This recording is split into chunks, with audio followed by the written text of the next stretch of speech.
24 వచనాలు మనం చూస్తే, యేసు సమాజ మందిరములో బోధించి దేవుని రాజ్యమును గురించి సువార్తను ప్రకటించి ప్రజలలోని ప్రతి వ్యాధిని, ప్రతి రోగమును స్వస్థపరచుచు గలిలయ అంతటా సంచారము చేయుచు ఆయన కీర్తి సిరియా దేశమంతా వ్యాపించెను. నానా విధమైన రోగముల చేతను, వేదనల చేతను పీడింపబడి వ్యాధిగ్రస్తులందరినీ, దయ్యము పట్టిన వారిని, చాంద్ర రోగులను, పక్షవాత రోగులను ఆయన యొద్దకు తీసుకొని రాగా ఆయన వారిని స్వస్థపరచెను. యేసుక్రీస్తు ప్రభువారు ఆయన భూలోకమునకు వచ్చిన ఉద్దేశము ఒకటి, సర్వమానవాళికి రక్షణ దయచేయాలని ఉద్దేశము కలిగిన దేవుడై ఉన్నాడు. రెండవదిగా, మనుష్యులలో ఉన్న నానా విధమైన రోగములను, నానా విధమైన వ్యాధులను, దయ్యములు పట్టిన వారిని, చాంద్ర రోగులను, పక్షవాత సంబంధమైన రోగులను బాగు చేస్తున్నారు. ఇక్కడికి మనం చూస్తే ఆయన యొద్దకు తీసుకొచ్చిన వారందరినీ ఆయన స్వస్థపరచెను. స్నేహితులారా, దైవజనుడు దేవదాసయ్య గారు అన్నారు, ఆయన దగ్గరకు వచ్చిన వారందరిని ఆయన స్వస్థపరచుచూ ఉన్నాడు. మరి స్వస్థపరిచిన తరువాత అంటే మనిషి బాగుపడిన తర్వాత ఏం చేయాలి? మన జీవితంలో దేవుడు ఏదో ఒక స్వస్థత కార్యాన్ని జరిగించేవాడై ఉన్నాడు. దేవుడు ఆయన ప్రభావము చేత ఏదో ఒక మేలు చేయనై ఉన్నాడు. మరి దేవుడు చేత బాగుపడిన తరువాత, దేవుడు మనలను బాగు చేసిన తర్వాత మనం ఏం చేయాలి అనేది ఒక 7 విషయాలు మరి సమయాన్ని బట్టి మనం నేర్చుకుందాం. మనందరికీ బాగా తెలుసు, 2వ రాజుల గ్రంథం 20వ అధ్యాయము. ఈ 2వ రాజుల గ్రంథం 20వ అధ్యాయములో హిజ్కియా అనే ఒక మనుష్యుడు కనబడుతూ ఉన్నాడు. ఈ హిజ్కియా అనే మనుష్యుడు మరణకరమైన వ్యాధితో ఉన్నాడు. ఈ మరణకరమైన వ్యాధి వచ్చినప్పుడు దేవుడు ఒక మాటను చెప్పాడు, అయ్యా హిజ్కియా, నీవిక బ్రతకవు, చనిపోతావని చెప్పాడు. ఇది ఒక సేవకుని ద్వారా హిజ్కియాకు ఆ మాటను అందించాడు దేవుడు. సరే, హిజ్కియా కొరకు చాలా సార్లు మనం విన్నాం. అయితే అతడు దేవుని తట్టు తిరిగాడు, ప్రార్థన చేశాడు. ఒకసారి చూద్దాం. 20వ అధ్యాయము 2వ రాజుల గ్రంథం 20వ అధ్యాయము 5వ వచనాన్ని ఒకసారి చూద్దాం. దేవుడు మాట్లాడుతున్నాడు ఎవరితంటే యెషయాతో. తన మరణకరమైన వ్యాధి కొరకు హిజ్కియా ప్రార్థన చేసినప్పుడు దేవుడు ఆ ప్రార్థన వినంటున్నాడు, నీవు తిరిగి నా ప్రజల అధిపతి యొద్దకు పోయి అతనితో ఇట్లనము, నీ పితరుడైన దావీదు దేవుడికి యెహోవా సెలవిచ్చుచున్నది మనగా, నీవు కన్నీరు విడుచుట చూచితిని, నీ ప్రార్థన నేను అంగీకరించి ఉన్నాను. ఈ మాట ఒకసారి ఆగుదాం. ఎవరన్నాడు దేవుడు? నేను నిన్ను బాగు చేస్తాను, నీ ప్రార్థన విన్నాను, నీ కన్నీరు చూశాను, నేను ఖచ్చితంగా నేను ఏం చేస్తాను? బాగు చేస్తాను. మూడవ దినమున నీవు యెహోవా మందిరానికి ఎక్కిపోవాలి. ఏమన్నాడు దేవుడు? నేను నిన్ను బాగు చేసిన తర్వాత నీవు ఇంటికాడ కూర్చోకూడదు హిజ్కియా. నేను నిన్ను స్వస్థపరిచిన తరువాత నీవు ఇంటికాడ కూర్చోకూడదు. నువ్వు ప్రార్థన చేసావు, కన్నీరు గార్చావు, నేను చూశాను, అంగీకరించాను. నిన్ను బాగు చేస్తాను, స్వస్థపరుస్తాను.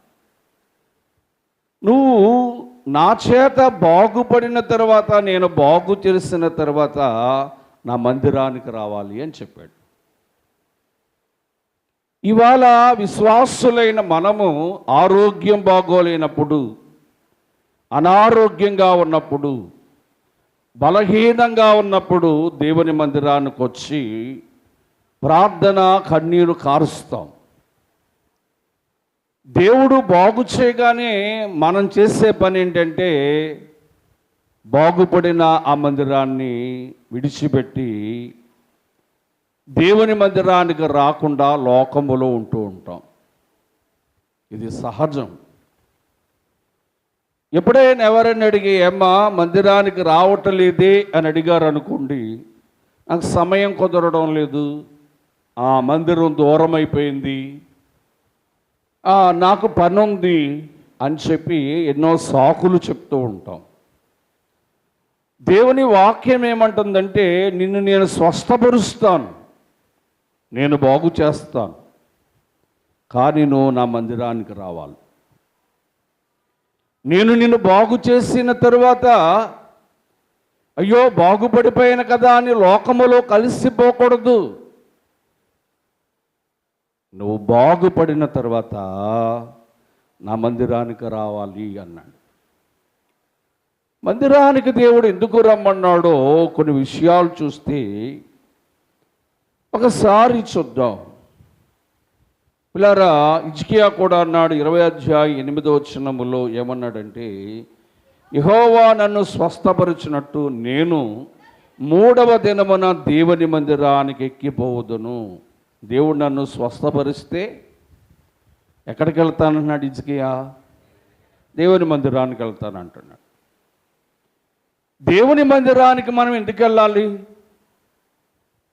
ఆ మందిరములో ఏముంది? దేవుని మందిరానికి వెళ్ళడం వల్ల ఉపయోగం ఏంటి? దేవుని పిల్లారా, బైబిలులో కీర్తన గ్రంథము 26:8 చూద్దాం త్వరగా. యెహోవా, దేవుని మందిరం అంటే ఏంటంటే ఆయన నివాసం చేసే స్థలం. దేవుని మందిరం అంటే ఏంటమ్మా? అందరూ చెప్పాలి. దేవుని మందిరం అంటే ఏంటి?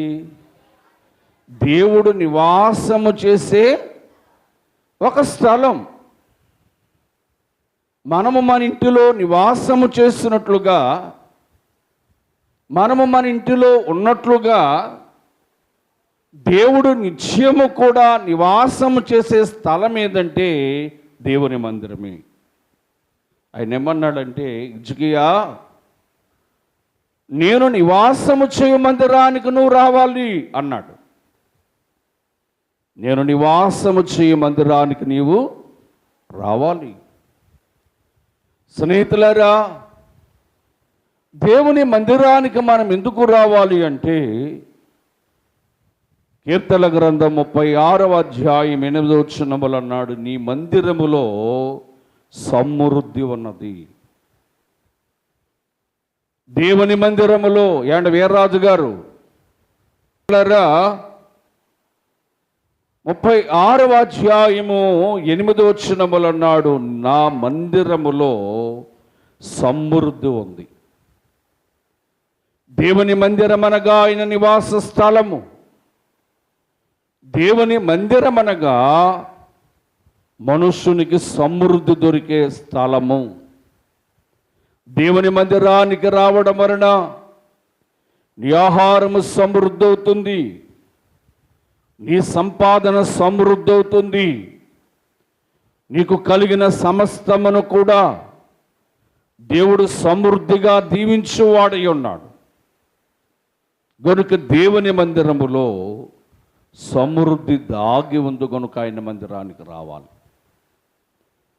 దేవుని బిడ్డలారా, కీర్తనాకారుడు 65వ దావీదు కీర్తన 4వ వచనములో అన్నాడు, నీ మందిరములో మేలు చేత నన్ను తృప్తిపరచదవు. దేవుని మందిరములో ఆయన సమృద్ధిస్తూ ఉన్నాడు. దేవుని మందిరములో కొచ్చుడు ద్వారా దేవుడు అనేకమైన మేలులు చేస్తాడట. మేలైన కార్యము జరిగే స్థలము దేవుని మందిరమే. మేలులతో నింపేది దేవుని మందిరములోకి వస్తేనే దేవుడు నీకు మేలు చేయగలడు. దేవుని మందిరానికి వెళ్ళడానికి కొందరికి ఎంత నిర్లక్ష్యమో. దేవుడు రోగులను బాగు చేసిన తర్వాత ఆ రోగి దేవుని మందిరానికి రావాలన్నది దేవుని ఉద్దేశం. ఎందుకంటే దేవుని మందిరములో సమస్త సమృద్ధి వారికి ఇవ్వడానికి, దేవుని మందిరములో ఉన్న మేళ్ల చేత వారిని తృప్తిపరచడానికి దేవుడు తన మందిరానికి రమ్మని ఆహ్వానం పలుకుతూ ఉన్నాడు. గ్రంథము 56వ అధ్యాయం 7వ వచనములో నా మందిరములో ఆనందముంది అన్నాడు.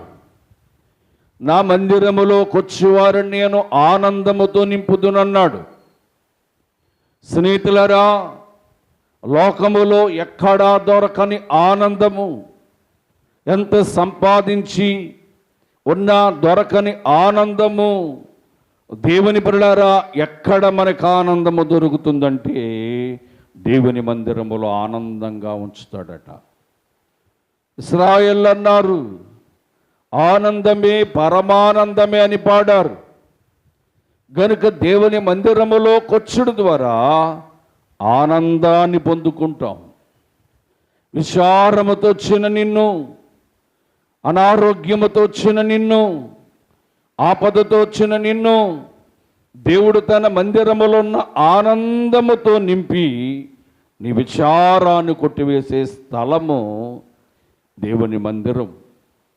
ఇక కీర్తన గ్రంథం 118వ దావీదు కీర్తన 26వ వచనములో అన్నాడు, నా మందిరములో కొచ్చువారిని నేను దీవించెదను అన్నాడు. ఆయన మందిరములోకి వస్తే, నీవు నీ కుటుంబం వస్తే, నీవు నీ కుటుంబముతో ఏకీభవిస్తే ఆయన మందిరములో నిన్ను దీవిస్తాడట. దేవదాసయ్య గారు అన్నారు, దీవించి శిష్యులను దేవలోకమిగినావు, దీవించి శిష్యులను దేవలోకమిగినావు రక్షకానా.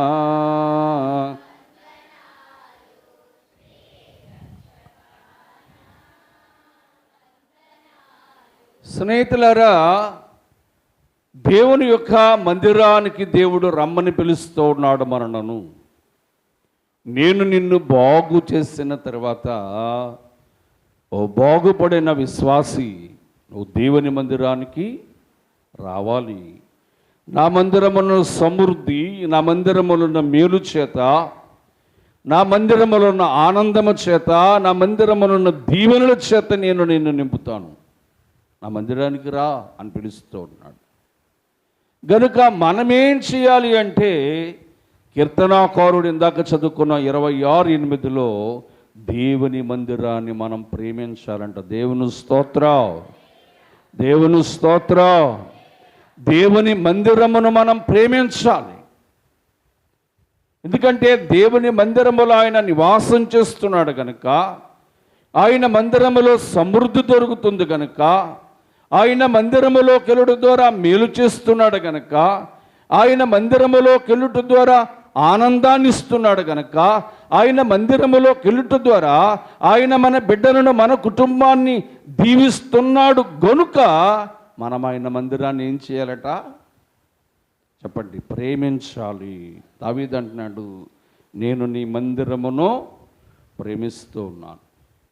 దేవుని పిల్లారా, రోగులైన వారు బాగుపడిన తర్వాత మొదటి విషయం ఏంటంటే దేవుని మందిరానికి వెళ్ళాలి. కానీ ఏం చేస్తారంటే బాగుపడిన తర్వాత మందిరానికి వెళ్ళడమో మానేస్తారు. రెండో విషయము, లూకాసు వార్త 18వ అధ్యాయం, ఒక గుడ్డివాడు కనబడుతున్నాడు. ఇక్కడ 18వ అధ్యాయము 38 నుంచి 43 వచనాలు త్వర త్వరగా చదువుదాం. అప్పుడు ఆ గుడ్డివాడు యేసు ప్రభువారిని పిలుస్తున్నాడు. యేసు, దావీదు కుమారుడా, నన్ను కరుణించమని కేకలవేయగా ఊరకుండమని ముందర నడుచున్న వారు గద్దించాను. వాడు మరింకా ఎక్కువగా కేకలు వేశాను. అంతటి యేసు నిలిచి, నా దగ్గరగా గుడ్డివాడిని తీసుకురమ్మని చెప్పి, వాడు ఆ గుడ్డివాడు యేసు ప్రభువారి దగ్గరకు వచ్చినప్పుడు, నేను నీకేమి చేయాలని అడుగుతున్నావు అని అడిగాను. వాడు, ప్రభువా, చూపు పొందగోరుచున్నాను నేను. యేసు అన్నాడు, చూపు పొందుము, నీ విశ్వాసము నిన్ను స్వస్థపరచునని చెప్పాను. వెంటనే వాడు చూపు పొంది దేవుని మహిమపరచుచు ఆయన వెంబడి వెళ్ళెను. దేవుని స్తోత్ర. రెండవదిగా గుడ్డివాడు యేసు ప్రభు దగ్గరకు వచ్చాడు.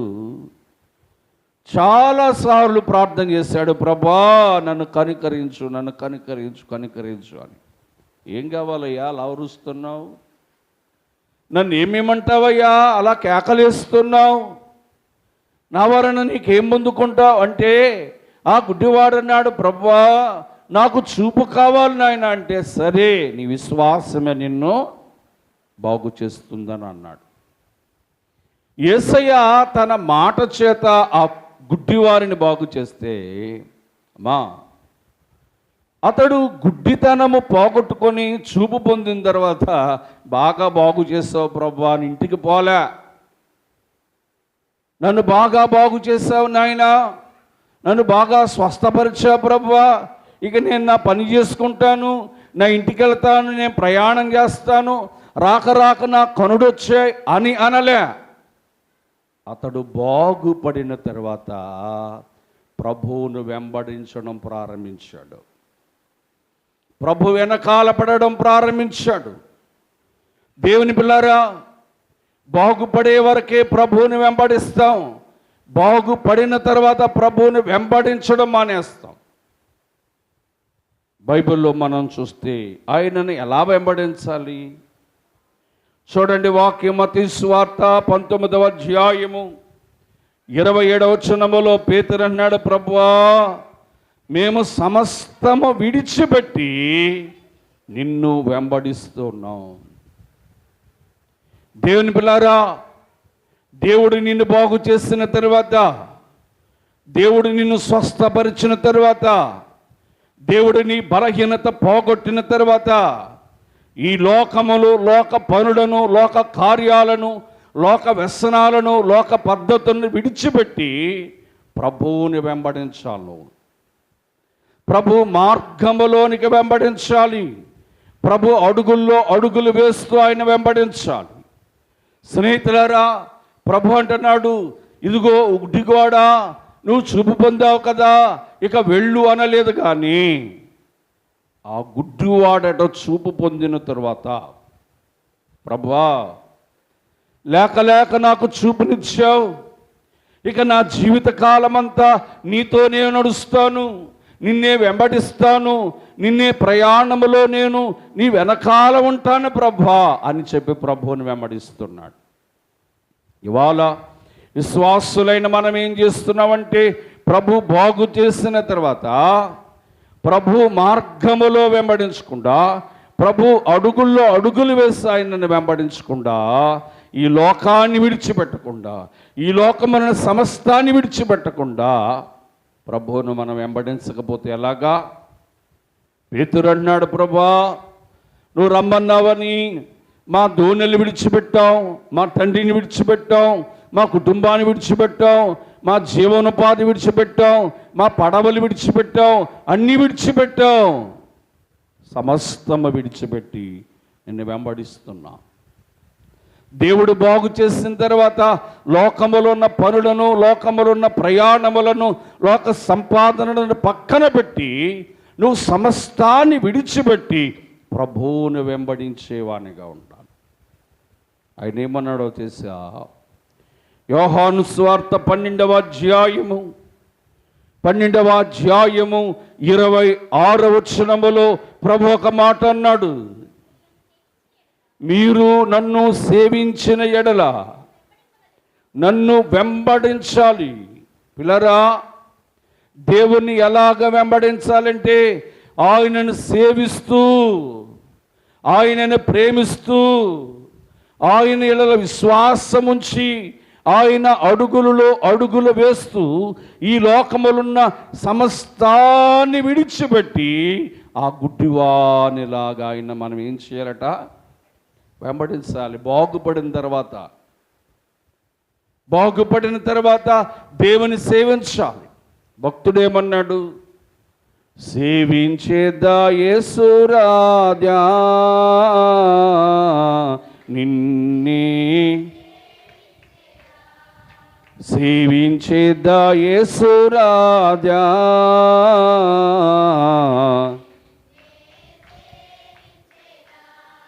సేవించేదా, సేవించేదా, సేవించేదా, సేవించేదా నా ప్రాణమున్నంత వరకు నీ మట్టిలో, నా ప్రాణమున్నంత వరకు నీ మట్టిలో. ఎంతకాలం సేవిస్తాడట? ప్రాణమున్నంతకాలం సేవిస్తాను, నేను మట్టిలో కలిసే వరకు దేవా నిన్ను సేవిస్తూ నిన్ను వెంబడిస్తాను. దేవుని పిల్లారా, దేవుని వెంబడించడం వలన ఏం ఉపయోగం? దేవుని మార్గమును వెంబడించడం వలన, దేవుని వాక్యాన్ని వెంబడించడం ఏ ఉపయోగం అంటే ప్రభు అంటున్నాడు, యోహాను సువార్త 8వ అధ్యాయం, యోహాను సువార్త 8వ అధ్యాయము 12వ వచనాన్ని ఒకసారి చూద్దాం. మరలా యేసు, నేను లోకానికి వెలుగును, నన్ను వెంబడిస్తే చీకటిలో ఉండక జీవపు వెలుగులోనికి వస్తారు. దేవుని స్తోత్రం, దేవుని స్తోత్రం. దేవుని పిల్లారా, ఈ గుడ్డివాడు బాగుపడిన తర్వాత ప్రభువుని వెంబడిస్తున్నాడు. ప్రభువుని వెంబడించడం అంటే సమస్తాన్ని విడిచిపెట్టాడు. తన చేతిలో ఉన్న చెప్పను, తన చేతిలో ఉన్న కర్రను, తాను అవన్నీ విడిచిపెట్టి ఆయనను వెంబడిస్తున్నాడు, ఆయనను సేవిస్తూ వెంబడిస్తున్నాడు. కనుక యేసు ప్రభువారు అంటున్నారట, ఓ గుడ్డివాడా, నువ్వు నన్ను వెంబడిస్తే చీకటిలో నుంచి జీవపు వెలుగులోకి వస్తావు అన్నాడు. అంటే ప్రభువుని వెంబడించడం వలన పాపమనే చీకటి, శ్రమలనే చీకటి, శోధననే చీకటిలో నుంచట జీవపు గల మహిమ గల వెలుగులోనికి వస్తామట. మనం ఆయనను వెంబడించాలి. దేవుడు కార్యం చేసిన తర్వాత, దేవుడు స్వస్థత పొందిన తర్వాత, దేవుడు మనల్ని బాగు చేసిన తర్వాత లోకములోకి వెళ్ళిపోయి లోకములో కలిసిపోవడం కాదు. 10 మంది కుష్ఠరోగులను ప్రభు స్వస్థపరిస్తే వారు 9 మంది కూడా ప్రభువుని వెంబడించకుండా, ప్రభు మార్గాన్ని వెంబడించకుండా లోకములో కలిసిపోయారు. దేవుని పిల్లలారా, ప్రభు ఏమన్నాడంటే, నేను నిన్ను స్వస్థపరిచిన తర్వాత, బాగు చేసిన తర్వాత, 1 నువ్వు మందిరానికి రావాలి, 2 నన్ను వెంబడించాలి. నాతో నీవు ఉండాలి, నేనెక్కడ ఉంటే నువ్వు అక్కడ ఉండాలి. నీవే పనిలో ఉన్నా ఆ పనులన్నీ ప్రక్కన పెట్టి, సమస్తాన్ని విడిచిపెట్టి నన్ను సేవిస్తూ, నన్ను ప్రేమిస్తూ, నన్ను వెంబడించినప్పుడు చీకటిలోంచి నీకు వెలుగునిస్తానన్నాడు. ఇక మూడో విషయం దగ్గరకు వస్తూ ఉన్నాను. లూకాసు వార్త 13వ అధ్యాయం, లూకాసు వార్త 13వ అధ్యాయము 11 నుంచి 18 ఏండ్ల నుండి బలహీనము పట్టిన ఒక దయ్యం అక్కడుండెను. ఆమె నడుము వంగిపోయి ఎంత మాత్రమో చక్కగా నిలవబడలేకపోయాను.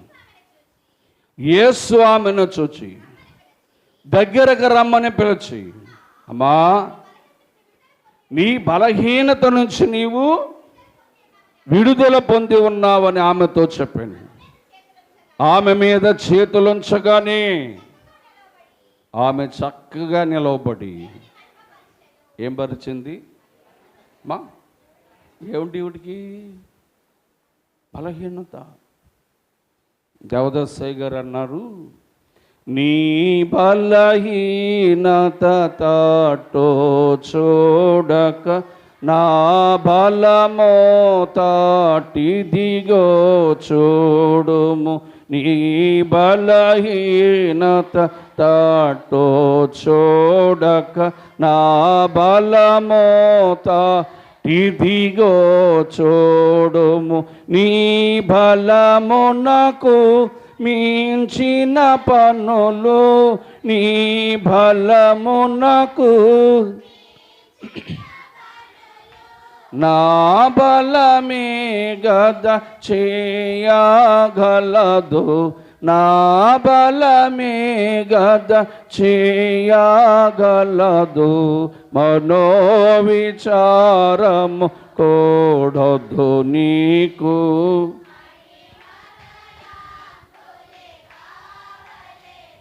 దేవుని స్తోత్రం. లరా మూడవదిగా 18 సంవత్సరాల నుంచి ఒక స్త్రీ బలహీనంగా ఉందంట. దేవాలయానికి వెళ్తుంది, కానీ ఆ దేవాలయములో ఆ బలహీనత బాగు చేసేవారు లేరు. 18 సంవత్సరాల నుంచి దేవాలయానికి వెళ్తుంది, కానీ ఆ దేవాలయములో ఆమె బలహీనతను, ఆమెనున్న దయ్యాన్ని వెళ్ళగొట్టేవారు లేరు. లరా లోకములో కూడా చాలా దేవాలయాలు ఉన్నాయి, చాలామంది సేవకులు ఉన్నారు. యాజకుడు ఆ సంఘములో ఉన్న వారి బలహీనత తెలుసుకోవాలి. ఆ సంఘములో ఉన్న విశ్వాస యొక్క బలహీనత తీసుకొని ఆ బలహీనత ఎందుకు వచ్చిందో వారికి చెప్పి ఆ బలహీనత నుంచి వారిని బాగు చేయాలి. అది యాజకుని పని. ఏమండి, లోకంలో ఎన్ని దేవాలయాలు ఉన్నాయో వెళుతుంది. 1 సంవత్సరమా 2 సంవత్సరాల 18 సంవత్సరాలు చెల్తుందంట దేవాలయంలోనికి. దేవాలయంలో దేవుని యాజకులు ఉన్నారు, యాజకత్వం చేస్తున్నారు, కానీ ఆమెను వారు చూస్తున్నారు, కానీ ఆమెలో ఉన్న దయ్యము కానీ ఆమెలో ఉన్న బలహీనత కానీ వారికి కనబడడం లేదు. ఏమా, ప్రభు అన్నాడు, నీ బలహీనత తట్టు చూడక నా బలము తట్టు చూడు. నీ బలమునకు మించిన పనులు నా బలమే కదా చేయగలదు అన్నాడు. ఇక్కడ ఈమెను దగ్గరకు రమ్మన్నాడు. దగ్గరకు వచ్చింది. ఈమె దగ్గరకు వచ్చిన తరువాత ఆమె మీద చేతులు వేయగానేనంట ఆమెలో ఉన్న దయ్యము పోయింది. దేవుని స్తోత్రం. ఏమ్మా, కొందరు సేవకులు దయ్యాల మీద ఆమెను దగ్గరకు రమ్మని ఆమె మీద చేతులు ఉంచగానే ఆమె బలహీనత పోయింది. ఆమెలో ఉన్న దయ్యం కూడా, చెప్పండి, ఆమెలో ఉన్న దయ్యం కూడా పోయింది. పోగానే ఏం చేసింది? దేవునిని, అందరూ చెప్పండి, ఏమైంది? ఏం చేసింది? 13వ వచనం చూసారా? ఏమంటుంది? ఆమె చక్కగా నిలవబడి దేవుని మహిమపరచను. అంటే నడువంగిపోయినామని యేసయ్య ఏం చేశాడంటే చక్కగా నిలవబెట్టాడు, దయ్యాన్ని వెళ్ళగొట్టాడు. ఇప్పుడు ఈమె ఏం చేసిందంటే చక్కగా నిలవబడింది. నిలవబడగానే ఏం చేస్తుంది? దేవునికి మహిమ అంటుంది. దేవుని స్తోత్రం. దేవుని పిల్లారా, నీ బలహీనత నుంచి నిన్ను దేవుడు బాగు చేశాడు అనుకో, నీ వ్యాధి నుంచి దేవుడు నిన్ను బాగు చేశాడు అనుకో, నీ వ్యాధి నుంచి నేను దేవుడు చక్కగా నిలవపెట్టాడు అనుకో, నువ్వు దేవుని మహిమపరచాలి. ఎలా మహిమపరచాలో ప్రభు చెప్తున్నాడు. 86వ దావీదు కీర్తన 86వ దావీదు కీర్తన 12వ వచనములో అంటున్నాడు, ఆయన నామమును బట్టి. చదవండి ఆ వాక్యం. నీ నామమును నిత్యము మహిమపరచదు. ఆయన నామాన్ని మహిమపరచనటమ్మా. ఎవరు బాగు చేశారు నిన్ను అనగానే యేసు ప్రభు వారు బాగు చేశారని ఆయన నామాన్ని మనం మహిమపరచాలి. ఎందుకంటే ఆయన నామము చాలా శక్తివంతమైన నామం.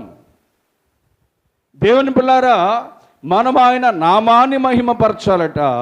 కీర్తన గ్రంథం 50 అధ్యాయం 23వ వచనములో మనము స్తుతించుచు దేవునిని, చెప్పండి, ఏం చేయాలా?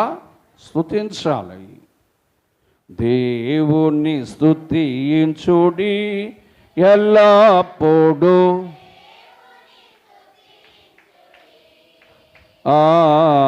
దేవుని స్తుతించుడి ఎల్లప్పుడూ, ఆయన పరిశుద్ధ ఆలయమందు, ఆయన పరిశుద్ధ ఆలయమందు, ఆయన సన్నిధిలో, ఆయన సన్నిధిలో ఎల్లప్పుడూ. దేవుని స్తోత్రం. దేవుని స్తుతించాలి. దేవుని మనం స్తుతించడం ఆయన మహిమపరచడం, ఆయన నామాన్ని స్మరించడమే ఆయన మహిమపరచడం. ఏమండి మహిమపరచడం అంటే ఏదో దేవుడు నిన్ను బంగారం వెండిమ్మండడంలే. దేవుడు యేసయ్య నన్ను బాగు చేశాడని ఆయన నామాన్ని స్మరిస్తూ ఆయన మహిమపరచు. పనిచేస్తూ ప్రయాణం చేస్తూ దేవానికి స్తుతులు, దేవానికి స్తోత్రములని దేవుని స్తుతించడమే మనం దేవుని మహిమపరచడం. 1 కొరింథీయులకు రాసిన పత్రిక 6వ అధ్యాయము 20వ వచనములో అన్నాడు, మీ దేవుని ఇచ్చిన మీ దేహముతో దేవుని మహిమపరచండి. దేవుని స్తోత్రం. అందరూ ఒకసారి తప్పట్లు కొడదామా? దేవునికే మహిమ కలుగునుగాక.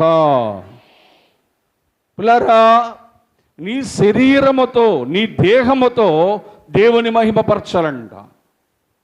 ఏమా, నీ చేతులతో తప్పట్లు కొడుతూ దేవుని మహిమపరచు. నీ మోకాళ్ళు దేవుని సన్నిధిలో వేసి దేవుని మహిమపరచు. నీ పెదవులతో ప్రార్థన చేస్తూ దేవుని మహిమపరచు. దేవుని వాక్యముని వింటూ నీ చెవులతో దేవుని మహిమపరచు. నీ శరీరం అంతా దేవునికి మహిమకరముగా ఉపయోగించాలి. దేవుని ఎలా మహిమపరుస్తాం? పాట పాడుతుంటే తప్పట్లు కొట్టం, ప్రార్థన చేస్తుంటే మోకరించాం. అయ్యో, ప్రార్థన చేస్తున్నప్పుడు కనీసం పెదాలు కూడా విప్పం. ఎలాగ దేవుని మన దేహముతో మహిమపరుస్తాం? మన దేవుని మనం ఎలా మహిమపరచాలంటే ఆయన నామాన్ని స్మరిస్తూ ఆయన మహిమపరచాలి. ఆయనను స్తుతిస్తూ ఆయన మహిమపరచాలి. ఆయనను మన చేతులతో, మన చేతులెత్తి చేతులతో తప్పట్లు కొడుతూ మోకాళ్ళ మీద మోకరించి పెదవులతో ప్రార్థన చేస్తూ దేవుని మహిమపరచాలట. మనం ఈమె ప్రభు బాగు చేయగానే ఆ 18 సంవత్సరాల నుంచి ఉన్న ఆ బలహీనత నుంచి బాగుపడగానే ఆమె మహిమపరచడం ప్రారంభించింది దేవుణ్ణి. దేవాలయములోని మహిమపరచడం ప్రారంభించింది. మనుషులు ఎదుట దేవుని మహిమపరచడం ప్రారంభించింది. ఆయన నామాన్ని స్మరిస్తూ, ఆయన స్తుతిస్తూ, ఆమె చేతులతో తప్పట్లు కొడుతూ ఆయనను మహిమపరిచింది. దేవుని పిల్లారా, మహిమపరచాలి మనం. దేవుడు బాగు చేసిన తర్వాత మాట్లాడకుండా ఉండడం కాదు, దేవుని మనం మహిమపరచాలి. మత్తయి సువార్త 5వ అధ్యాయం 16వ వచనములో అంటున్నాడు, మీ సత్క్రియల చేత మీ తండ్రిని లేకపోతే మీ దేవుని మీరు మహిమపరచండి. సత్క్రియ అంటే ఏంటి? ఏమా సత్క్రియ అంటే ఏంటి? మాట్లాడతలేదు. మంచి పని చేయాలంట. దేవుని దృష్టిలో మనం ఒక మంచి పని చేయడమే దేవుని మహిమపరచడం. జీవితంలో పోయిన నెల నుంచి ఈ నెల వరకు ఎన్ని మంచి పనులు చేస్తావు ఒకసారి చెప్పు. ఒక్కడు కూడా చెప్పాలి చేయం గనక. స్నేహితులారు ఎవరో రోడ్డు మీద పడిపోయారు, మొన్న కంబాలు జరుగు. అలాంటి కొన్ని మంచి పనులు చేయాలి. 2వ శనివారం మేము మీ అందరికీ భోజనం పెట్టిన తర్వాత కొందరు అడుక్కున్న వారికి భోజనం పంపిస్తూ ఉంటాం. మనోజ్ కొన్ని అట్టుకెళ్తాడు, నేను అమ్మగారు కొన్ని అట్టుకెళ్తాం. మేము భోజనం ఇచ్చేవారు కనీసం ఆ పొట్లం కూడా చింపుకొని తినే పరిస్థితి లేనోళ్ళు. భయంకరమైన దుర్వాసన వస్తూ ఉంటుంది వారి దగ్గర, రోడ్డు ప్రక్కన కూర్చున్న పిచ్చి వారి దగ్గర. అలాంటి వారి దగ్గరికి వెళ్ళి ఆకు పట్టుకొని అందులో ఆహారం వేసి అందులో మనం ఏముండామో అవన్నీ పెట్టి వాళ్ళ చేతికి ఇచ్చి వాటర్ బాటిల్ ఇచ్చి అప్పుడు వెళ్తాం 2వ శనివారం. నా జీవితంలో నెలకొకసారి నేను మంచి పని చేస్తున్నాను. నీ జీవితంలో నువ్వు మంచి పని చేస్తున్నావా? దేవుడు మెచ్చుకునే పని చేస్తున్నావా? దేవుని ఎలా మహిమపరచాలి విశ్వాసి అంటే, బాగుపడిపోయిన తర్వాత ఆ రక్తస్రావణ రోగి దేవుని మహిమపరుస్తుంది. యేసయ్యే నన్ను బాగు చేశాడని ఆయన నామాన్ని స్మరిస్తూ మహిమపరిచింది. 2వదిగా ఆయన స్తుతిస్తూ మహిమపరుస్తోంది. 3వదిగా దేవుని ఆమె చేతులెత్తి దేవుని మహిమపరుస్తుంది. ఆమె సత్క్రియలు చేసి అంటే మంచి కార్యములు చేసి దేవుని మహిమపరుచుందేమో. దేవుని పిల్లారా, సమయం అయిపోతుందేమో. ఇక ఇవాళ 7 అవవు. ఇంకొక మాట చెప్పి ఇక తికమాది వచ్చే వారం చెప్పుకుందాం. లూకాసు వార్త 4వ విషయం దగ్గరకు వద్దాం. లూకాసు వార్త 17వ అధ్యాయం 16వ వచనం. 17వ అధ్యాయం 16వ వచనం.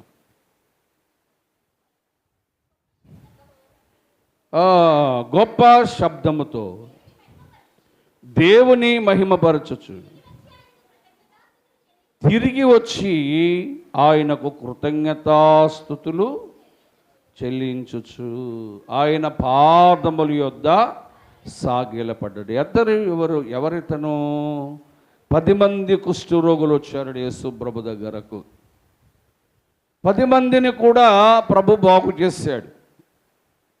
10 మంది కూడా బాగుపడిన తర్వాత 9 మంది లోకంలోకి వెళ్ళిపోయారు. ఒకడేమో నా ఇంటిని నా భార్యను చూసుకుంటానని పోయాడు. ఇంకోడేమో నేను కాస్త చాలా కాలం మీద తాగడానికి పోతానని ఒకడు పోయి ఉంటాడు. మరొకడు పేకాటకు పోయి ఉంటాడు. ఇలాగా 9 మంది లోకములో లోక కార్యాల కొరకు పోస్తే ఆ యొక్క కుష్ఠరోగము నుంచి బాగుపడిన ఒకే ఒక మనుషుడట యేసు ప్రభు దగ్గరకు వచ్చాడు. యేసు ప్రభు వారు కూడా అడిగాడు, ఏవయ్యా, నేను 10 మందిని కూడా బాగు చేశాను కదా, మరి 9 మంది ఎక్కడా అని అడిగాడు. అయ్యా, వారు గొడక నాకు ఎందుకండి, మీరు నన్ను బాగు చేశారు కనుక నేను మీ దగ్గరకు వచ్చాను అని చెప్పి, మీరు నన్ను బాగు చేసినందున మీకు నేను కృతజ్ఞతాస్తుతి చెల్లిస్తూ ఉన్నాను. దేవుడు మనను బాగు చేసిన తర్వాత, దేవుడు మన అనుకున్న కార్యం జరిగిన తర్వాత, మన బలహీనత నుంచి మనను స్వస్థపరిచిన తర్వాత మనము చెల్లించవలసిన 4వది ఏంటంటే కృతజ్ఞతాస్తుతి. కృతజ్ఞత ఉండాలి. కొందరికి ఏముండదు. ఎన్ని చేసినా, దేవుడు ఎన్ని కార్యాలు చేసినా కొందరికి కృతజ్ఞత ఉండదు. దేవుడంటే కృతజ్ఞత ఉండదు, మనుషులంటే కృతజ్ఞత ఉండదు, సేవకుడంటే కృతజ్ఞత ఉండదు. ఏమా ప్రభు అంటున్నాడు, ఇదిగో ఈ కుష్ఠరోగి అంటున్నాడు, ప్రభా నీవు నన్ను బాగు చేసినందున నీకు నేను కృతజ్ఞత స్తుతి చెల్లిస్తున్నాను. ఎక్కడ దేవునికి కృతజ్ఞతాస్తుతి చెల్లించాలంటే 108వ దావీదు కీర్తన 3వ వచనం. 108వ దావీదు కీర్తన 3వ వచనం. మా ప్రజలందరి మధ్య నేను కృతజ్ఞతాస్తుతులు చెల్లిస్తున్నాను. దేవుని స్తోత్రం. పిల్లరా, దేవునికి మనం ఎక్కడ కృతజ్ఞతాస్తుతులు చెల్లించాలంటే ఎవరు లేని స్థలములో కాదు. దేవునికి ఎక్కడ కృతజ్ఞత చెల్లించాలంటే ప్రజలందరూ ఎక్కడుంటారు, ప్రజలందరి మధ్య నిలవబడి నా దేవుడు నాకు ఈ కార్యం చేశాడు అని చెప్పట కృతజ్ఞతాస్తుతులు చెల్లించాలి, కృతజ్ఞత చూపించాలి దేవుని పట్ల. ఏమండి, కృతజ్ఞత ఉందా? స్నేహితులారా, నీ దేవుని పట్ల కృతజ్ఞత ఉందా? ఏ సేవకుడు ప్రార్థన చేస్తే ఆ సేవకుని ద్వారా బాగుపడ్డావని కృతజ్ఞత ఉందా? ఒక విశ్వాసకు ఉండవలసింది ఏంటంటే అతడు రోగము నుంచి బాగుపడిన తర్వాత దేవుని పట్ల కృతజ్ఞత ఉండాలి, ప్రజలందరి మధ్యలో కృతజ్ఞత చూపించాలి. ఇంకా ప్రభు అంటాడు, కీర్తన గ్రంథం 69వ అధ్యాయము 30వ వచనములో చూస్తే, కీర్తనలతోనూ నేను దేవుని నామాన్ని స్తుతించదను, కృతజ్ఞత స్తుతులతో ఆయన గణపరచదను. దేవుని స్తోత్రం. గణపరచుడి దేవుని త్రైక జనకుడౌ ఏకాత్ముని, త్రైక జనకుడౌ ఏకాత్ముని, ఘనపరచుడి దేవుని.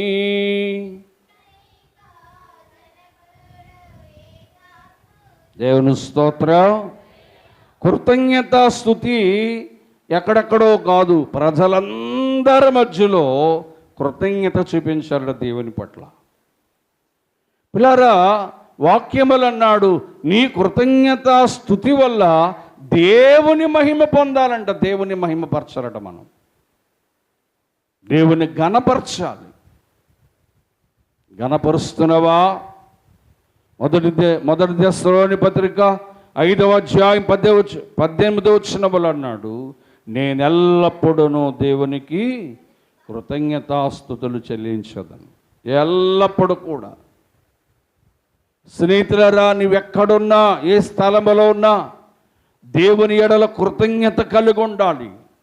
దేవుడే ఒకప్పుడు మట్టిలో కలిసిపోవలసిన నన్ను, చావు గోతికి వెళ్ళవలసిన నన్ను, అయ్యో లేవలేని నన్ను, మరణ స్థితిలో ఉన్న నన్ను ఆ దేవుడే నన్ను బాగు చేశాడని కృతజ్ఞత కలిగి, ప్రజలందరి మధ్యలో కృతజ్ఞత కలిగి ఆయన నామాన్ని ఘనపరుస్తూ ఎల్లప్పుడూ మనమట ఆయనకు కృతజ్ఞతాస్తుతులు చెల్లించాలి. దేవుని పిల్లారా, ఎన్ని చెప్పుకున్నాం ఇప్పటికి?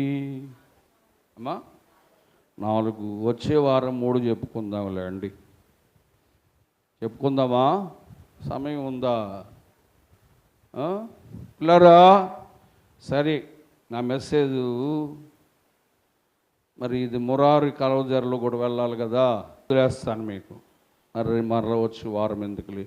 మార్కు సువార్త 1వ అధ్యాయం 41 నుంచి 44.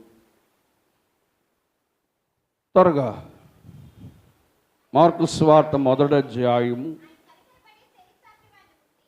కనికరపడి, ఎవరంటే ఇతడు ఒక కుష్ఠరోగి.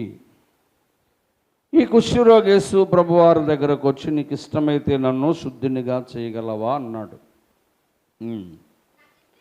నాకు ఇష్టమే, నువ్వు శుద్ధుడవు కమ్మని వెంటనే ఆ కుష్ఠరోగాన్ని విడిచి వాడు శుద్ధుడయ్యాను. అప్పుడు ఆయన ఏమీయు చెప్పకు సుమి, కానీ నీవు వెళ్ళాలి. ఎక్కడికి వెళ్ళాలి? మందిరానికి వెళ్ళాలి. నీవు మందిరానికి వెళ్ళి సాక్ష్యం చెప్పాలి. ఓ కుష్ఠరోగి, నువ్వు బాగుపడిన తర్వాత ఎక్కడికి వెళ్ళాలి? మందిరానికి వెళ్ళాలి. వెళ్ళి మందిరంలో ఏం చేయాలి? మందిరంలో ఏం చేయాలి? అబ్బబ్బే, సాక్ష్యం చెప్పడానికి అంత సిగ్గో ఏమ్మా? సాక్ష్యం చెప్పడానికి అంత సిగ్గో? నీవు బాగుపడిన తర్వాత, దేవుడి చేత మేలు పొందిన తర్వాత ప్రభు అంటున్నాడు, నేను నిన్ను బాగు చేశాను కదా, నేను నిన్ను బాగు చేశాను కదా. నువ్వు మందిరానికి వెళ్ళి, మందిరములో యాజకుడు ఉంటాడు, యాజకుని దగ్గరికి వెళ్ళి యేసయ్య నన్ను బాగు చేశాడని సాక్ష్యం చెప్పు. ఏమండి, దేవదాసయ్య గారు అన్నారు, సాక్ష్యమిచ్చేదా మన స్వామి దేవుడనుచును, సాక్ష్యమిచ్చేదా సాక్ష్యమనిన గనిన వినిన సంగతులను తెల్పుటయే సాక్ష్యమనిన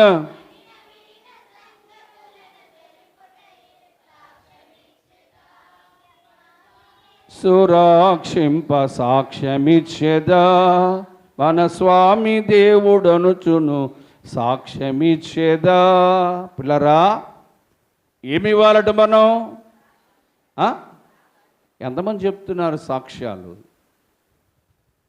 స్నేహితులారా, ఎందుకో దేవుడు ప్రేరేపించడం వలన నెలకొకసారైనా 3వ ఆదివారం సాక్ష్యం చెప్పాలని నిలవబెడుతున్నాం. అసలే దేవదాసయ్య గారిని లూథర్ మిషన్లోంచి బయటికి గెంటేయడానికి కారణం ఏంటంటే సాక్ష్యం. ఆయన ప్రభువు చేసిన కార్యాలు సాక్ష్యం చెప్తున్నాడని మెడపట్టుకుని బయటికి గెంటేశారంట. బైబిల్ మిషన్ వారు ఏం చెప్పాలి? సాక్ష్యం చెప్పాలి. పిల్లరా, ఈయన మందిరములో సాక్ష్యం చెప్పమని ప్రభువుకు చెప్పాడు. బైబిల్లో చూడండి, మార్కు సువార్త 5వ అధ్యాయం 31 నుంచి 34 వచనాలు త్వర త్వరగా చదువుదాం.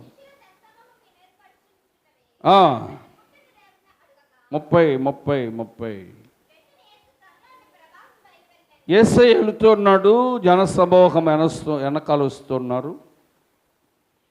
ఆయనను ఒక రక్తస్రావణ రోగి ముట్టుకుంది. ఆయనలో ఉన్న ప్రభావం బయటకు వచ్చేసిందంట. చదవండి. తనలో ఉన్న ప్రభావం బయలు వెళ్ళినని తనలో తాను గ్రహించి జన సమూహము వైపు తిరిగి, నా వస్త్రాలు ముట్టింది ఎవరని అడగగా, జన సమూహములోంచి నీ మీద అనేకులు పడుట చూచుచున్నావే, నీవు ముట్టుచున్నది ఎవరని అడుగుతున్నావా? యేసు ప్రభువారు ఆ కార్యము పొందిన ఆమెను కొనుగొలవనని ఆమెను చుట్టూ చూచాను. అప్పుడు ఆ స్త్రీ తనకు జరిగినదంతా ఎరిగి భయపడి వణుకుతూ వచ్చి ఆయన ఎదురు సాగిలపడి, దేవుని స్తోత్రం, చాలామంది ప్రజలు ఉన్నారు, చాలామంది ప్రజలు ఉన్నారు అక్కడ. యేసు ప్రభువారు వెళుతుంటే ఆయన వస్త్రపు చెంగు ముట్టుకొని సైలెంట్గా పారిపోదాం అనుకుందండి. ఈవిడి ఏమనుకుంది? సైలెంట్గా యేసు ప్రభువారు వస్త్రం ఇలా ముట్టుకోగానే ఆయనలో ఉన్న ప్రభావం వచ్చి ఈమెకు వ్యాధి బాగుపడింది. ఈమె వ్యాధి బాగుపడగానే ఇక బాగుపడ్డాను కదా, పోదాం కదా అని వెనక్కి తిరిగి వెళ్ళిపోతుంది. యేసు ప్రభువారు ఆగన్నాడు, ఎవరో నన్ను ముట్టుకున్నారయ్యా, నా ప్రభావం వెళ్ళిపోయింది అన్నాడు. అంటే ఊరుకో యేసు ప్రభువా, ఎంతమంది ఉన్నారు ఈ ప్రజలు, ఎవరో పడ్డు ఉంటారు అని అంటే, లేదు ఎవరో నన్ను ముట్టుకున్నారని యేసు ప్రభువారు వెనకకు చూస్తే అప్పుడు నిలవబడిందంట. ఆమె నిలవబడి అంటుంది, ప్రభువా, నేను 12 సంవత్సరాల నుంచి రక్తస్రావము గల రోగముతో బాధపడుతున్నాను. నేను ఇప్పుడు నీ వెనక వచ్చి పడుతూ లేస్తూ బలహీనంగా ఉండొచ్చి నీ వస్త్రపు చెంగు ముట్టుకోగానే నేను బాగుపడ్డాను ప్రభా, నా బాధంతా పోయింది ప్రభా అని ప్రజల మధ్యలో సాక్ష్యం చెప్తుంది ఆమె. ఏమండి, ప్రజలందరూ ఉన్నారు, ముందు సాక్ష్యం చెప్పడానికి సిగ్గుపడ్డది. ఎందుకంటే ఆమె చెప్పుకునే వ్యాధి కాదు అది, స్త్రీలకు చెప్పుకునే వ్యాధి కాదు అది, అందుకే సిగ్గుపడ్డది. యేసు ప్రభువారు ఆమెతో సాక్ష్యం చెప్పించాడు.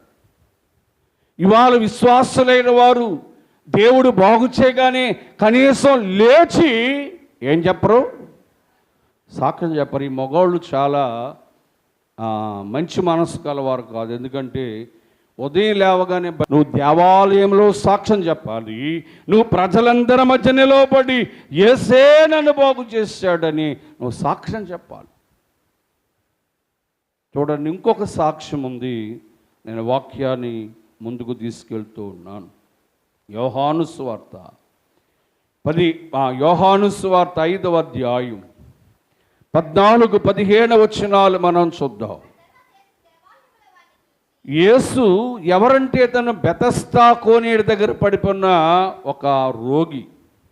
ఎన్ని సంవత్సరాల నుంచి రోగంతో ఉన్నాడంటే 38 సంవత్సరాల రోగం ఇతంది. ఎన్ని సంవత్సరాలు? 38 సంవత్సరాల రోగం. ఈ 38 సంవత్సరాల రోగంతో పడి ఉంటే యేసయ్య ఒక మాటతో బాగు చేశాడు. లేచి పరిపెత్తుకుని నడిచి అన్నాడు. ఏమండి, యేసయ్య మాట అనగానే అతడు పరిపెత్తుకొని నడిచాడు, పడున్నవాడు. ఏమండి, నడిచాడు. ఇప్పుడు యేసు ప్రభువారు దేవాలయంలో అతను చూసి అన్నాడు, ఇదిగో బాగుపడ్డావు గనుక మరి ఇంకా నీకు కీడు కలగకుండా ఉండాలంటే పాపం చేయొద్దు. దేవుడు బాగు చేసిన తర్వాత ఏం చేయకూడదు? పాపం చేయకూడదు. పాపాన్ని బట్టే రోగం, పాపాన్ని బట్టే కష్టం, పాపాన్ని బట్టే శ్రమ, పాపాన్ని బట్టే బలహీనత, పాపం బట్టే మనం లేకపోవడం. ఏమా యేసు ప్రభు అంటున్నాడు, నేను నిన్ను బాగు చేశాను కనుక మరలా నువ్వు పడిపోకూడదు, మంచం మీదకి ఎక్కకూడదు, అంటే నువ్వు ఇక పాపము చేయక అని చెప్పాడు. వాడు వెళ్ళి తనను స్వస్థపరిచిన వారిని యేసు ప్రభు వారిని యూదులకు చెప్పాను. దేవుని స్తోత్రం. చెప్పాడా లేదా? ఏమంటే ఏం చేశాడు? అక్కడ ఉన్న యూదులందరూ చెప్తున్నాడు, అయ్యా 38 సంవత్సరాల నుంచి ఆ బెతస్తా కోనేరు దగ్గర పడి ఉన్న నన్ను ఒక్క మాటతో నన్ను స్వస్థపరిచిన వాడు యేసు ప్రభు అని సాక్ష్యం చెప్తున్నాడు. యేసు ప్రభు అని సాక్ష్యం చెప్తున్నాడు. నువ్వు చెప్పావా? దేవుడు నీ జీవితంలో ఎన్నో గొప్ప కార్యాలు చేశాడు, ఎన్నో అద్భుత కార్యాలు చేశాడు. చావు గోతిని చిన్న బ్రతికిస్తూ ఉన్నాడు. నీ ఎప్పుడైనా చెప్పావా సాక్ష్యం? దేవుని మందిరంలో చెప్పావా? ప్రజల మధ్య చెప్పావా? నీ బంధువుల దగ్గర చెప్పావా? సాక్ష్యం చెప్పాలి నువ్వు. సాక్ష్యం చెప్పాలి నువ్వు. సాక్షిగా ఉండాలి. భూదిగంతముల వరకు నాకు సాక్షులుగా ఉండండి అన్నాడు. ఎప్పుడైనా నన్ను వాక్యానికి పిలిచారనుకోండి, నా సాక్ష్యం చెప్తాను ముందు. నా సాక్ష్యం చెప్పిన తర్వాతే నా వాక్యం చెప్తాను. ఎందుకంటే ప్రభువుకు మనం ఎలా ఉండాలంటే, చిన్న మేలు పొందినా, చిన్న స్వస్థత కార్యం జరిగినా, చిన్న అద్భుతం జరిగినా, నీవెక్కడికి వెళ్ళినా, నేను ఫలానా మందిరానికి వెళ్ళాను, ఫలానా సేవకుడు ప్రార్థన చేశాడు, ప్రభువు నన్ను బాగు చేశాడని సాక్షిగా ఉండాలి మనం.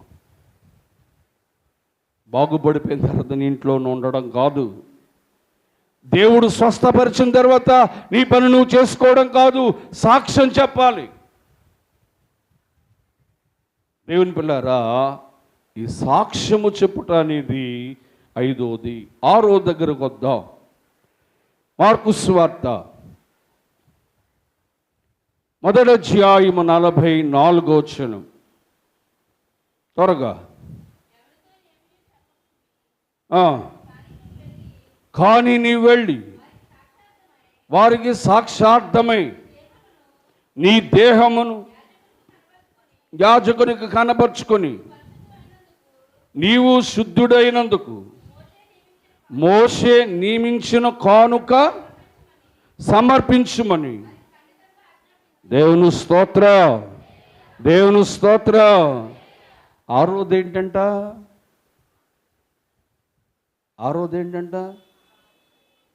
యేసు ప్రభువారు ఏం చెప్పాడు అక్కడ? ఏత్తే ఏ కానుక మానేస్తే మానే అన్నాడా? ఏమన్నాడు? నేను నిన్ను బాగు చేశాను కదా ఓ కుష్ఠరోగి, నువ్వు మందిరానికి వెళ్ళి సాక్ష్యం చెప్పు, మంచిదే. సాక్ష్యం చెప్పి మరణకరమైన రోగం బాగు చేశాను కదా, ఒక 5 రూపాయలు కానుకై సరిపోద్దుగా? ఒక 10 రూపాయలు కానుకే సరిపోదుగా? సాక్ష్యం చెప్పి ఎంత కానుకేస్తాం మనం? తన హృదయములో నిశ్చయించుకున్నది దేవునికి కానుక ఇవ్వలేను, దేవుని కానుక ఉత్సాహముగా ఇచ్చు వానిని ఆయన ప్రేమించును. గుర్తుపెట్టుకో, దేవునికి కానుక ఎలాగివ్వాలంటే, బాగుపడిన తర్వాత అయ్యో వైద్యుల దగ్గరికి వెళ్తే ఎన్నో లక్షల ఖర్చు అవును కదా, దేవుడటి సొమ్ము ఖర్చు అవ్వకుండా ఆయన కార్యాన్ని బట్టి నన్ను బాగు చేశాడు. ఆయన ప్రార్థన ద్వారా, ఆయన తైలము ద్వారా అయ్యా నేను బాగుపడ్డానని చెప్పట నీవు దేవునికి ఉత్సాహమైన కానుక ఇవ్వాలి. ఆవిడ సాక్ష్యం చెప్పి ఆ 10-20 ఇస్తుంటారు. ఇది నా ఆజ్ఞ. ఇది ఓ బాగుపడిన విశ్వాసి, నీవు నన్ను మహిమపరచడం, సాక్ష్యం చెప్పడమే కాదు, నన్ను వెంబడించడమే కాదు, నా మందిరానికి రావడమే కాదు, నాకు సరైన కానుక అర్పించడం నేర్చుకో. నీవిచ్చే కానుకను బట్టి నా సువార్త ప్రకటింపబడాలి, నీవిచ్చే కానుకను బట్టి సువార్త సభలు పెట్టాలి, నీవిచ్చే కానుకను బట్టి అనేక పేదలకు అన్నదానం చేయాలి నా సేవకుడు. నీవిచ్చే కానుకలా ఉండాలి. ఉందా? దేవుని పిల్లారా, ఎంతసేపు వాక్యం విన్నా, ఎన్నిసార్లు చెప్పినా మన బుద్ధి మట్టుకు మానం దేవుని విషయంలో. ప్రభు అంటున్నాడు, నేను నియమించిన కానుక చెల్లించి బాగుపడిన తర్వాత. చివరి మాట మార్కు సువార్త 5వ అధ్యాయం వాక్యం ముగించేసుకుందాం. మార్కు సువార్త 5వ అధ్యాయం 18 నుంచి 21 వచనాలు. ఆయన దోణి ఎక్కినప్పుడు దయ్యాలు పట్టినవాడు ఆయన యొద్ద, అయ్యయ్యో కంగారు పడిపోతున్నారే, అయ్యయ్యో ఏంటమ్మా, దయ్యం చేత బాగుపడిన వాడు యేసు ప్రభు దగ్గర ఉంటానన్నాడంట. చదవండి 19వ వచనం. తన యొద్ద ఉంటానని బ్రతిమలాడుకున్నాడు కానీ వానికి సెలవీయక, నీవు మీ ఇంటికి వెళ్ళిపోయి ప్రభువు నీ యందు కనికరపడి నీకు చేసిన కార్యమును వారికి తెలియచెప్పమనెను. వాడు వెళ్ళి యేసు ఆయన ఆ వ్యక్తికి చేసినవన్నీ ఏంటమ్మా దెకాపోలులో ప్రకటింపగా వారు ఆశ్చర్యపడి, యేసు మరలా దోణి ఎక్కినప్పుడు 21 చదవాలి. మరలా దోణి ఎక్కినప్పుడు జన సమూహం ఆయన వద్దకు వచ్చారు. దేవుని స్తోత్రం, దేవుని స్తోత్రం. ఏమర్థమైంది ఈ మాటలో? సేనా దయ్యాలు పట్టిన వాడు ఇతను. 2000 దయ్యాలు పట్టేసాయంట. ఏమండి, ఎన్ని వేల దయ్యాలు? 2000 దయ్యాలు పట్టాయి. యేసు ప్రభువు వారు ఈ 2000 దయ్యాల నుంచి బాగు చేశాడు. బాగు చేసిన తర్వాత అన్నాడు, అయ్యా యేసయ్యా బాగుపడ్డాను కదా, ఇంక నీ దగ్గర ఉంటాను ఆయన అన్నాడు. బాబు నా దగ్గర వద్దు, ఇంటికి వెళ్ళు, చాలా కాలం అయింది కదా ఇంటికి వెళ్ళి, పిచ్చోళ్ళలో తిరిగో, మెంటలు వచ్చినోళ్ళలో తిరిగో, నిన్ను నువ్వు కొట్టుకున్నావు, నిన్ను నువ్వు గాయపరుచుకున్నావు, మానసికమైన వ్యాధి చేత బాధపడ్డావు, ఇంటికి వెళ్ళు అని చెప్పాడు. కానీ ఒక పని చేయి, నేను చేసిన ఈ కార్యం ప్రజలందరికీ ప్రకటించు అన్నాడు. ఏమన్నాడు? నేను చేసిన ఈ కార్యం ప్రజలందరికీ ప్రకటించు అన్నాడు. సరే, ఇప్పుడు అతడు యేసు ప్రభు చెప్పిన మాటను బట్టి అతడు వచ్చి ఓ ప్రాంతం, ఏం ప్రాంతం అది 20 వచనంలో ఉంది, దెకాపోలియా అనే ప్రాంతానికి వచ్చి చెప్తున్నాడు, ఏయ్ నన్ను ఎవరు బాగు చేస్తారనుకుంటున్నావు?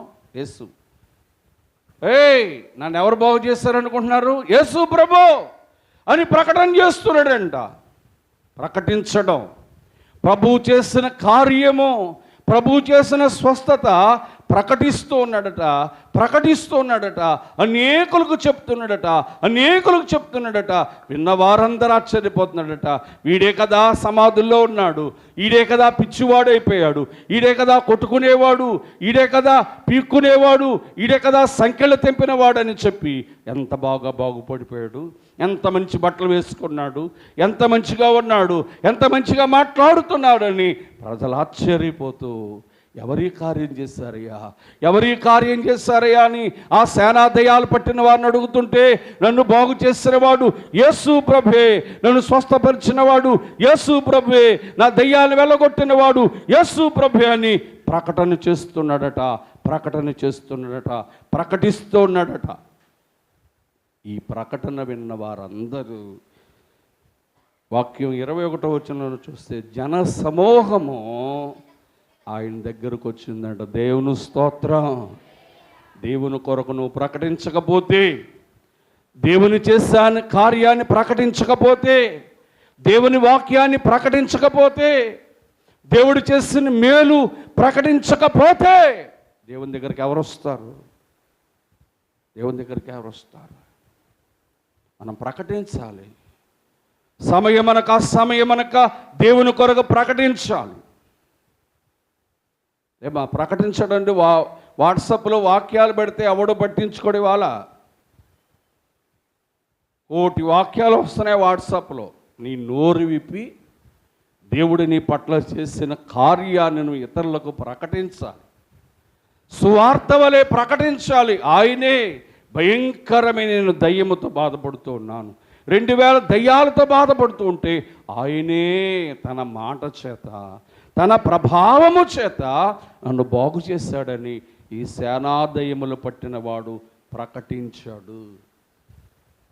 దేవుని పిల్లారా, యేసు ప్రభు మనల్ని స్వస్థపరిచిన తరువాత మొదటగా మనం చేయవలసింది, 1 దేవుని మందిరానికి రావాలి, 2 దేవుని వెంబడించాలి, 3 చెప్పండి, 3వది ఏంటి? దేవుని మహిమపరచాలి, 4వది దేవునికి కృతజ్ఞత స్తుతి అర్పించాలి, 5వది దేవునికి సాక్ష్యము ఇవ్వాలి, 7వది దేవునికి కానుక సమర్పించాలి, 8వది యేసు ప్రభు చేసిన కార్యాలు మనం అన్ని చోట్ల ప్రకటించాలి. 7 చేయాలి మనం. ఎప్పుడు? దేవుడు మనలను స్వస్థపరిచినప్పుడు. దేవుడి మాటలు దీవించును గాక.